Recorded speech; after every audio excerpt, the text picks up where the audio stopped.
সন্তান আব্দুল্লাহ পায়েস খেতে চেয়েছে। ডাক দিয়ে বলে, মা আমি একটু পায়েস খাবো। মা বলে, দাঁড়াও, তোমার বাবা আসুক, তারে আমি জানিয়ে দেব। হযরতে আবু বকর বাড়িতে আসলেন, ডাক দিয়ে বললেন, স্বামী আপনার সন্তান একটু পায়েস খেতে চাইছে, আপনি একটু পায়েস রান্না করার জন্য ব্যবস্থা করেন। হযরতে আবু বকর বললেন, বিবি দেখো, আমি রাষ্ট্রের কাছ থেকে যেই কয় টাকা বেতন পাই, যেই কয় টাকা ভাতা পাই, ওইটা দিয়ে আমার সংসার খুব কষ্টেই চলে, তুমি তো জানো। আমার কাছে এই মুহূর্তে টাকা নাই, তুমি তোমার সন্তানকে বলো পায়েস খাওয়া লাগবে না। এই বলে হযরতে আবু বকর চলে গেলেন। বিবির মনে দুঃখ, সন্তান আমার পায়েস খেতে চাইছে, কি করব। হযরতে আবু বকর রাষ্ট্রের কাছ থেকে যতগুলো টাকা পায়, ধরেন প্রতিদিন 100 টাকা করে পাই বেতন, তার বিবির হাতে নিয়ে এসে দেয়। সে ওই 100 টাকা থেকে আস্তে আস্তে অল্প করে 5 টাকা করে প্রতিদিন রেখে দেয়। এভাবে 1 মাস হয়ে গেল।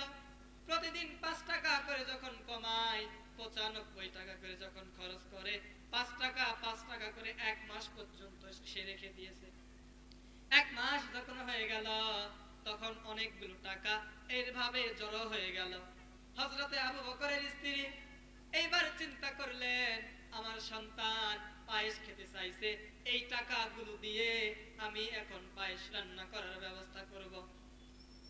ওই টাকাগুলো নিয়ে পাশের বাড়ি থেকে কিছু আটা, কিছু ময়দা, কিছু পায়েস রান্নার জিনিসপত্র নিয়ে এসে পায়েস রান্না হয়ে গেল। হযরতে আবু বকর খাবার বসলেন, আবু বকরের সন্তান তিনিও খাওয়ার জন্য বসলেন। এইবার হযরতে আবু বকরের বিবি পায়েস নিয়ে এসে সামনে দিয়ে দিয়েছে।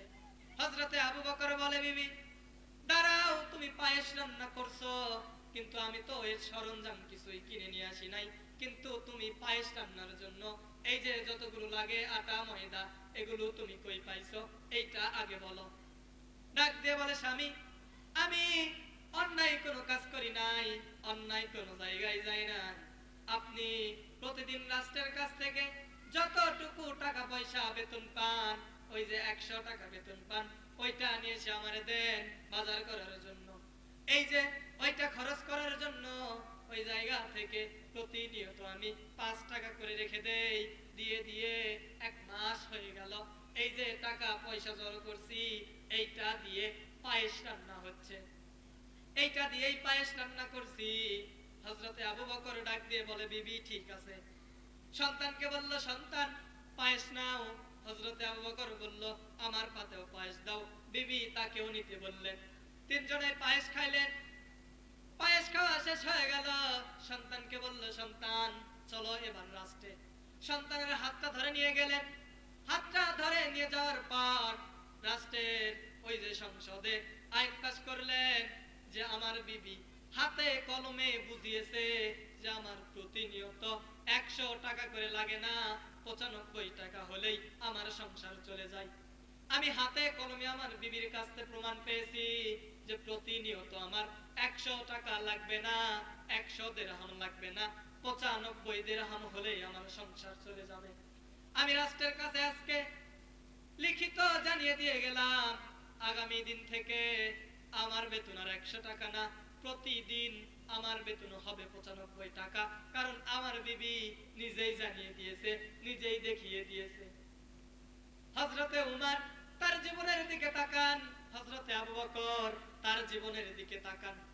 দেখেন তারা কুরআনুল কারীম রাষ্ট্রে কায়েম ছিল, কায়েম থাকার পরে তারা রাষ্ট্র চালিয়েছিল।